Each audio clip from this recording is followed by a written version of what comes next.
আসসালামু আলাইকুম ওয়া রাহমাতুল্লাহি ওয়া বারাকাতুহু। বিসমিল্লাহির রহমানির রহিম। আলহামদুলিল্লাহি রাব্বিল আলামিন ওয়াল আকিবাতু লিল মুত্তাকিন ওয়াসসালাতু ওয়াসসালামু আলা নাবিয়্যিহি মুহাম্মাদিন ওয়া আলিহি ওয়া আসহাবিহি আজমাইন, আম্মা বা'দ। সম্মানিত দিনদার ভাই ও বোনেরা, আজ আমি আপনাদের জন্য অত্যন্ত চমৎকার একটা ভিডিও নিয়ে হাজির হয়েছি। বন্ধুরা আমার, আপনারা জানেন গত কয়েক বছর পর্যন্ত আমি বাংলাদেশের বিভিন্ন প্রান্তে সফর করে বেড়াচ্ছি। আলহামদুলিল্লাহ, যেখানেই যাচ্ছি অসংখ্য অগণিত ভাই ও বোন আমার সাথে দেখা সাক্ষাৎ করে তাদের নানা রকম সমস্যার কথা তুলে ধরছেন। আমিও আমার সাধ্যানুযায়ী তাদের সাহায্য করার চেষ্টা করে যাচ্ছি। বন্ধুরা আমার, আল্লাহ রাব্বুল আলামিনের কাছে এই প্রার্থনা করি, আল্লাহ রাব্বুল আলামিন যেন আমাকে আমৃত্যু মানুষের খেদমতে নিয়োজিত রাখেন, আমিন। বন্ধুরা আমার, আমরা যখন বিভিন্ন এলাকায় যাই তখন নানা রকম মানুষ নানা রকম সমস্যা আমাদের সাথে শেয়ার করে থাকেন। ইদানিং অনেক বোনেরা তাদের স্বামীদেরকে বশীভূত করার জন্য পবিত্র কোরআনুল কারীম থেকে কোনো সহি আমল থাকলে দিতে বলেছেন। তদ্রূপ অনেক ভাইয়েরাও বলেছেন যে স্যার, স্ত্রীকে কিভাবে বাধ্যগত করব, আসলেই বাধ্যগত হচ্ছে না, সেজন্য কোনো সহি আমল যদি থাকে মেহেরবানি করে শেয়ার করবেন। এক কথায় আমার বোনেরাও যেভাবে বশীকরণের তাবিজ তদবির চাচ্ছেন, অনেক ভাইয়েরাও কিন্তু তাদের স্ত্রীকে বশীকরণের জন্য তাবিজ তদবির চাচ্ছেন। মূলত আমি কোনো ভাইয়েরও দোষ বলবো না, বোনেরও দোষ বলবো না। আমাদের দেশে এরকম অনেক স্বামী রয়েছে, তাদের স্ত্রীর সাথে অত্যন্ত মিল মহব্বতের সম্পর্ক। অনেক বোনেরা রয়েছে, তাদের স্বামীদের সাথেও অত্যন্ত মহব্বতের সম্পর্ক।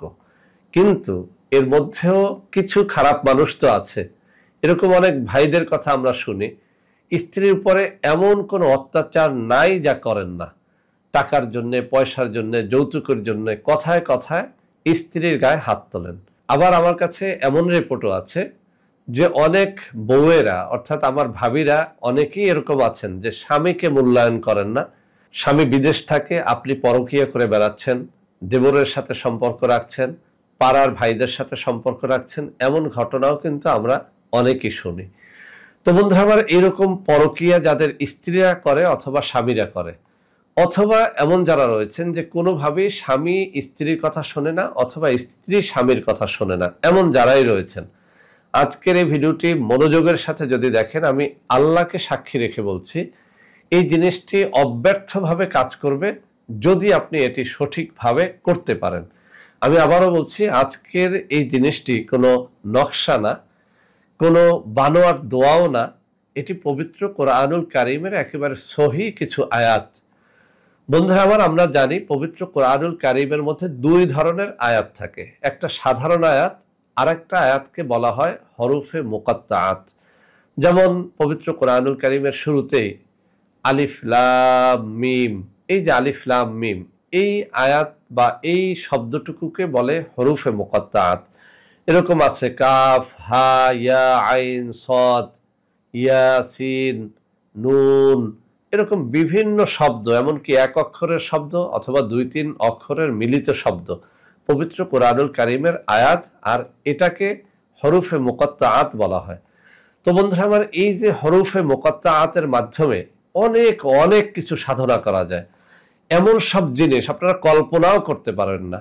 কোনো মানুষের উন্নতি অথবা কোনো মানুষকে ক্ষতি করার জন্য এই হরফগুলোকে ব্যবহার করা হয়।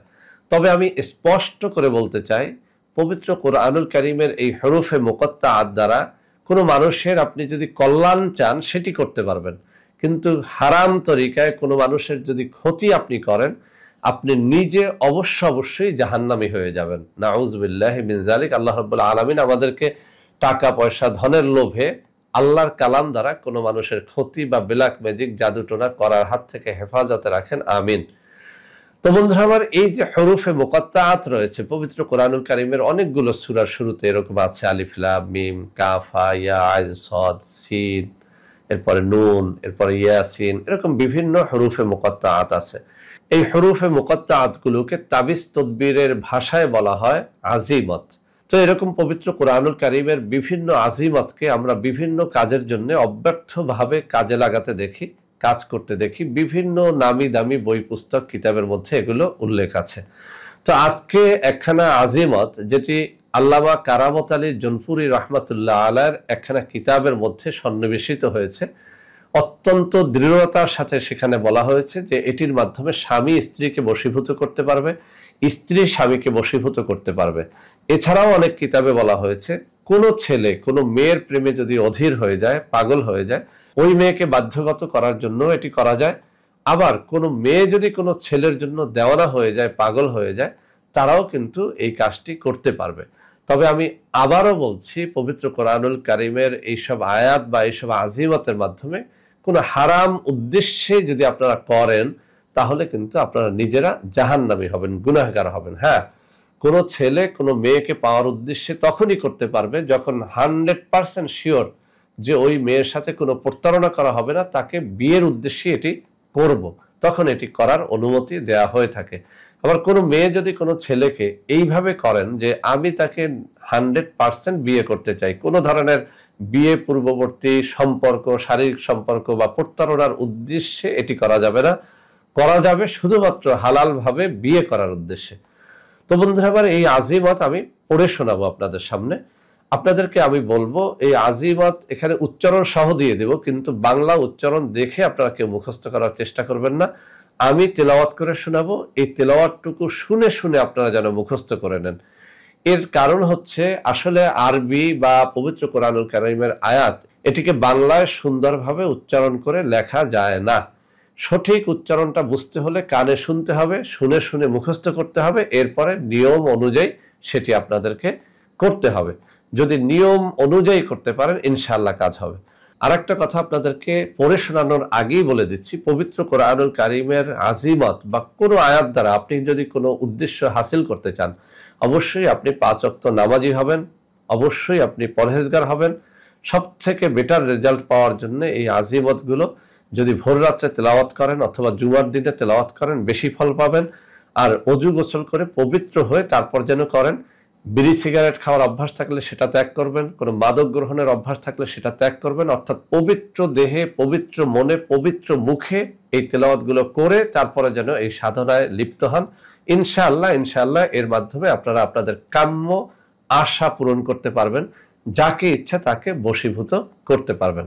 তো বন্ধুরা আমার, আমি এখন তেলাওয়াতটুকু করব, আপনারা মনোযোগের সাথে শুনবেন। আমি 2-3 বার তেলাওয়াতের চেষ্টা করব, মনোযোগ দিয়ে শুনে শুনে বারবার প্লে করে এই অংশটুকু শুনে শুনে তারপর মুখস্থ করবেন। তেলাওয়াত শেষে আমি এর নিয়মটাও আপনাদেরকে বলে দেব। বিসমিল্লাহির রহমানির রহিম। কাফ হা ইয়া আইন সাদ হামিম আইন সিন কফ ইয়াসিন ওয়াল কুরআনিল হাকিম নুন ওয়াল কলামি ওয়া মা ইয়াসতুরুন ইয়াকা না'বুদু ওয়া ইয়াকা নাস্তাঈন وصلى الله على خير خلقه محمد وآله وأصحابه أجمعين. بسم الله الرحمن الرحيم. كاف ها يا عين صاد حاميم عين سين قاف ياسين والقرآن الحكيم نون القلم وما يسترون إياك نعبد وإياك نستعين وصلى الله على خير خلقه محمد وآله وأصحابه أجمعين. بسم الله الرحمن الرحيم. كاف ها يا عين صاد حاميم عين سين قاف ياسين والقرآن الحكيم نون والقلم وما يسترون إياك نعبد وإياك نستعين وصلى الله على خير خلقه محمد وآله وأصحابه أجمعين. বন্ধুরা আমার, আপনারা এবার নিয়মটা লক্ষ্য করে শুনুন। বন্ধুরা আমার, এই যে আজিমতখানা আমি তেলাওয়াত করলাম, 41টা গোলমরিচ একটা পাত্রের মধ্যে নিয়ে নেবেন। গোলমরিচ অনেকে চিনতে পারেন, অনেকে চিনতে নাও পারেন, আমি এখানে ছবি দিয়ে দেব। তো এই 41টা গোলমরিচ আপনি একটা পিচের মধ্যে বা একটা কাপের মধ্যে নিয়ে নেবেন অথবা একটা বোতলের মধ্যে ভরে নেবেন। এই 41টা গোলমরিচের উপরে প্রতিবার বিসমিল্লাহ সহ একেবারে শেষের দুরূদ শরীফ পর্যন্ত 41 বার পরে 41টা ফু দেবেন। আমি আবারও বলছি, 41টা গোলমরিচ কোনো একটা পাত্রে নিয়ে নেবেন, বিসমিল্লাহর সাথে দোয়াটা প্রতিবার পরে প্রতিবার একটা করে ফু দিবেন। যখন আপনার 41 বার পড়া হয়ে যাবে, সবশেষে আপনি যাকে বশীভূত করতে চান, আপনি বাংলায় বলেন আর আরবিতে বলেন, এই কথাগুলো বলবেন যে আল্লাহ অমুকের ছেলে অমুককে আমার বাধ্যগত করে দাও, অথবা অমুকের মেয়ে অমুককে আমার বাধ্যগত করে দাও। বাংলায় বললেই চলবে। এই কথাটুকু বলা শেষে এই যে গোলমরিচগুলো একটা একটা করে আগুনের মধ্যে নিক্ষেপ করবেন। জ্বলন্ত, একেবারে প্রচন্ড জ্বলন্ত আগুনের মধ্যে এটা নিক্ষেপ করবেন। এমন ভাবে নিক্ষেপ করবেন যেন প্রত্যেকটা গোলমরিচ নিক্ষেপের সাথে সাথে পুরে ছাই হয়ে যায়। তো বন্ধুরা আমার, এই যে প্রতিবার নিক্ষেপ করবেন, নিক্ষেপের সময় আপনি মনে মনে এই কথাগুলোই বলবেন যে আল্লাহ অমুকের মেয়ে অমুককে বা অমুকের ছেলে অমুককে আমার বাধ্যগত করে দাও। তো এই যে দোয়াটুকু পড়ার সময় একেবারে মনোযোগের সাথে পড়বেন। আপনি যেন আল্লাহ রাব্বুল আলামিনের কাছে কোনো একটা বিষয় একেবারে কায়মনোবাক্যে চাচ্ছেন। আপনি যেন স্বামীর কথাই আল্লাহর কাছে নালিশ করতেছেন অথবা স্ত্রীর কথা নালিশ করতেছেন। আপনি আল্লাহকে হাজির নেজের জেনে চোখের পানি ফেলে দোয়াগুলো পড়বেন। ইনশাআল্লাহ বিশ্বাস রাখেন, আল্লাহর কালামের বরকতে এই জিনিসটি করার সাথে সাথে অনেক সময় আমরা দেখেছি প্রথম দিনেই কাজ হয়, দ্বিতীয় দিনেও কাজ হতে দেখেছি। এভাবে 7 দিন পর্যন্ত করতে পারেন, 14 দিন পর্যন্ত করতে পারেন, 21 দিন পর্যন্ত করতে পারেন, একেবারে না হলে 41 দিন পর্যন্ত এটি করা যেতে পারে। তবে এখানে একটা সতর্ক বার্তা কিতাবের মধ্যে উল্লেখ করে দেওয়া হয়েছে, বলা হয়েছে যে যদি কোনো ব্যক্তির স্বামী বা স্ত্রী 7 দিনেই বশীভূত হয়ে যায়, সে যেন 14 দিন না করে, বা 14 দিনে বশীভূত হয়ে গেলে 21 দিন যেন সে না করে, 21 দিনে বশীভূত হয়ে গেলে 41 দিন যেন সে না করে। তাহলে অনেক সময় আমরা দেখতে পাই যে যাকে বশীভূত করা হয়েছে সে এমন বশীভূত হয়ে যায় যে একেবারে হাবাগোবা হয়ে যায়। তো আমরা কেউই চাই না যে আমার স্ত্রী অথবা স্বামী অথবা আমি যাকে বাধ্যগত করতে চাই সে একেবারে নির্বোধ হাবাগোবার মতো আমার অনুসরণ করুক, তার কোনো বুদ্ধিজ্ঞান না থাকুক। এটা আমরা কেউই চাই না বা চাইবো না। অতএব খুব সাবধানতার সাথে করবেন। বেশি খেতে গিয়ে আপনার জিহ্বা যেন পুড়ে না যায়, এই জিনিসটি লক্ষ্য রাখবেন। তো বন্ধুরা আমার, যেভাবে শিখিয়েছি বিভিন্ন কিতাবে একটুখানি পার্থক্য করে অনেকগুলো আমল বিভিন্ন কিতাবে আমরা দেখেছি। তারপরেও যে কিতাব থেকে আমি সব থেকে বেশি ফায়দা পেয়েছি, আল্লামা কারামত আলী জোনপুরি রহমতুল্লাহ আলার একখানা কিতাব থেকে আমি এটি সংগ্রহ করে যাদেরকে শিখিয়েছি সবাই বলেছেন আলহামদুলিল্লাহ ফায়দা হয়েছে। তো আপনারাও এটি যেভাবে বলেছি সেভাবে যদি করেন, ইনশাআল্লাহ আপনারাও ফায়দা পাবেন। আমি স্ক্রিনে আজিমতটুকু তুলে দিব যাতে করে আপনারা সবাই মুখস্থ করে নিতে পারেন। আবারও বলছি, শুনে শুনে মুখস্থ করার চেষ্টা করবেন। তো বন্ধুরা আমার, এই আজিমত ছাড়াও আমাদের কাছে স্বামী স্ত্রী বশীভূত করণ ছাড়াও নানা রকমের তাবিজ কবজ এবং অর্গানিক অনেক ঔষধপত্র আমাদের কাছে রয়েছে। যাদের এগুলো দরকার হবে আমি স্ক্রিনে যে নম্বর দিয়ে দেবো ওই নম্বরে সরাসরি ভিডিও কলে আমার সাথে কথাবার্তা বলে তারপরে যেগুলো গ্রহণ করবেন। তো সবাই ভালো থাকবেন। আল্লাহ হাফেজ। আসসালামু আলাইকুম ওয়া রাহমাতুল্লাহি ওয়া বারাকাতুহু। বন্ধুরা আমার, আপনাদের মধ্যে অনেকেই আমাদের প্রোডাক্ট ক্রয় করতে গিয়ে প্রতারিত হচ্ছেন। সেজন্য এখন কিছু নম্বর আমি মুখে পড়ে শোনাবো। এই সব নম্বরে প্রোডাক্ট অর্ডার করলে আপনারা ইনশাআল্লাহ প্রতারিত হবেন না।